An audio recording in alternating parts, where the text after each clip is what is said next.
വിജ്ഞാന കേരളം പദ്ധതിയിലൂടെ പത്തനംതിട്ട ജില്ല സംസ്ഥാനത്തിന് വഴികാട്ടിയായതായി മന്ത്രി എം.ബി. രാജേഷ്. ഓണത്തിന് 1 ലക്ഷം തൊഴിൽ പ്രാദേശിക തൊഴിൽ ജില്ലാതല ലക്ഷ്യപൂർത്തീകരണ പ്രഖ്യാപനം അടൂരിൽ നിർവഹിക്കുകയായിരുന്നു മന്ത്രി. സാമൂഹിക സമ്പദ്ഘടനയിൽ വലിയ മാറ്റമാണ് വിജ്ഞാന കേരളത്തിലൂടെ ഉണ്ടായതെന്നും മന്ത്രി പറഞ്ഞു.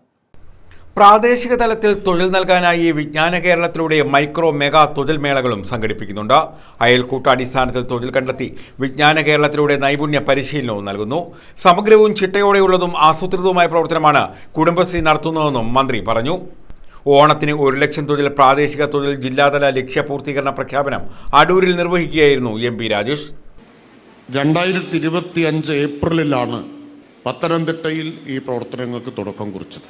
ഓഗസ്റ്റ് 30 ആയപ്പോഴേക്കും നാം കൈവരിച്ചത് 5286 പ്ലേസ്മെൻറ്റുകളാണ്.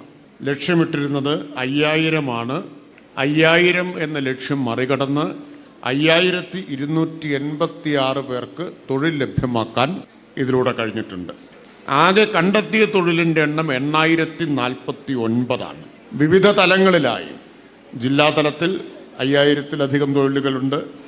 ബ്ലോക്ക് തലത്തിൽ 300 ചില്ലാനം തൊഴിലുകളാണ്.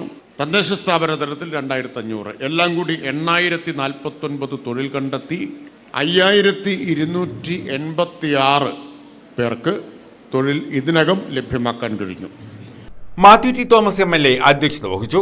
അങ്ങനെ മൈഗ്രേഷൻ കോൺക്ലേവിൻ്റെ തുടർച്ചയായി വിജ്ഞാന പത്തനംതിട്ട ഉറപ്പാണ് തൊഴിൽ എന്ന ആശയം ഫലകരമായി പത്തനംതിട്ട ജില്ലയിൽ ആരംഭിച്ച് ഇന്ന് വിജ്ഞാന കേരളം തൊഴിൽ ക്യാമ്പയിനായി ഇത് മാറിയിരിക്കുന്ന സാഹചര്യത്തിലാണ് ഓണത്തിന് 1 ലക്ഷം തൊഴിൽ എന്ന ലക്ഷ്യം കൈവരിക്കുന്നതിന് ആനുപാതികമായി നമ്മുടെ ജില്ലയിൽ ആ ലക്ഷ്യം കൈവരിച്ചു കഴിഞ്ഞിരിക്കുന്നു. നമുക്ക് എല്ലാവർക്കും അറിയുന്നത് പോലെ മൈഗ്രേഷൻ കോൺക്ലേവിൻ്റെയും വിജ്ഞാന പത്തനംതിട്ടയുടെയും വിജ്ഞാന കേരളയുടെയും ഒക്കെ ആശയം രൂപപ്പെട്ടത് ഡോക്ടർ തോമസ് ഐസക്കിൻ്റെ മനസ്സിലാണ്.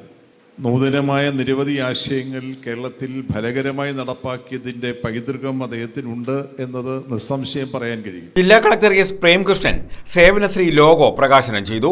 പ്രാദേശിക തൊഴിൽ രേഖ പ്രകാശനവും മുഖ്യപ്രഭാഷണവും വിജ്ഞാന കേരളം സംസ്ഥാന adviser doctor T M. Thomas Isaac നിർവഹിച്ചു.